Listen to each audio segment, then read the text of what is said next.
I worry about what's called polypharmacy, meaning mixing all these different peptides together and possibly having a bad outcome because of that. Some of them out there are really good. And I've been asked this question, like, which peptides are you really in favor of? And I say, of all the peptides I've seen, out there, most of them, like you said, are these growth hormone secretagogues that just make your pituitary gland release more growth hormone. And most of them don't work that effectively. They all kind of work by the same mechanism. So if there's 10 or 12 out there, they all do the same thing. So why would you take one over the other? I don't know. Some of them are more effective.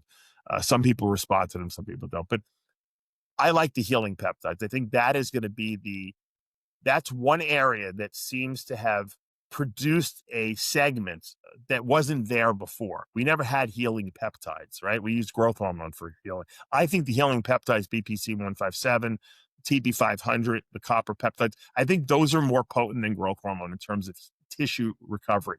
Because I don't use growth hormone because I had thyroid cancer, so I'm too scared to ever use it again. So I haven't used it for years and years and years. But I've used the BPC, cocktails out there, and I'm telling you, it's a miracle. I've seen a lot of people get some really good results from it. Look, it's not going to fix arthritis, but it fixes tissue damage, and it helps heal the tissue damage quickly. So if you have a sore area, you pull something in the gym, the recovery is enormously enhanced by these healing peptides. I would really love to see, and it's like a double-edged sword, because you don't want the government to get a hold of this and the drug companies, because when they do that, the price is going to go through the roof. But I would love for them to figure out, effective dosing protocols and actually have some prescription versions of these, even if we can still get the stuff from, clinics and stuff like that and gray market, that's fine. But I'd like for them to do more research on this to get the real effective dosages, because maybe we're not using enough, or maybe we're using too much. I don't know. I'll take 200 micrograms of BPC 157 a day. Maybe I should be taking a whole gram of it. I don't know. But less, at this point, no one knows what the right dosages are of these peptides. And, the problem with a lot of the peptides is that people they promise everything. I see that the more the peptide promises to do, the less likely it does anything. I said, so if you get something that promises to do 600 different things at the same time, I would never take those things in a million years, because those are the ones that probably do nothing or have negative effects. Also, like melanotan, for instance. Melanotan is great. Like if you can't tan, you take the stuff that makes you dark.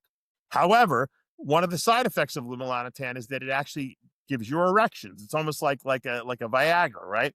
But what it also does is it gives you high blood pressure too. So you got to be careful. If you take melanotan all the time and your blood pressure is high, you can damage your kidneys. So you have to be careful, because they do have some side effects, a lot of these peptides out there. So people, just like you said, indiscriminately take 20, 30 peptides a day, and they don't even know what these things do. And then if something goes wrong, they don't even know what's causing it, because they're taking so many. So my advice is to experiment, one at a time with these things if you're going to do it, and see what your body reaction to it is. And if it works well, then that's fine. You can incorporate it. But people, talk about these GLP-1, agonists that are out there. Like it started with Ozempic, and now then they went to Mounjaro, and then now they have retatrutide, which is 3-in-1 peptide. But they're not really peptides. These are actually drugs. These are like prescription drugs that are being sold as quote peptides, but they're prescription drugs which have been quantified by these drug companies so that you know what the right dosage is, and they work. But that doesn't mean everyone should be taking them. The reason why most of them work is they take away your appetite, because they slow your digestive tract down.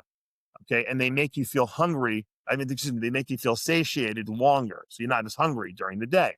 The problem with that is you don't process your food as quickly. So it could inhibit muscle building, because you're not absorbing your food fast enough. And so people don't even realize this. So they figure, well, I'm just going to stay on this all year round because I'm so lean. But now you can't. Now you're inhibiting your body's ability to build muscle. And no one even thought. I guarantee there's people watching this. They're like, oh, I didn't know that you can inhibit your body's ability to build muscle. Well, yeah, if you're slowing absorption of nutrients, yeah, you're not going to grow as well. Now that in a pre-contest situation, that's fine, because you're not trying to build muscle, you're trying to maintain muscle. But in an off-season scenario, not good. So it's not just throw it in there because we want to stay lean. It goes back to people saying, do you think that these GLP-1 agonists will replace clenbuterol? I said, are you out of your mind? when was it? When has a bodybuilder ever pulled the drug out and said, "I'm going to put this drug in its place"?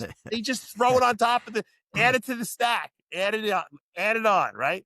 Clen, P3, GLP-1s, just keep throwing myostatin inhibitors, GH, keep throwing it on. And they don't take anything out. They just only add to the stack.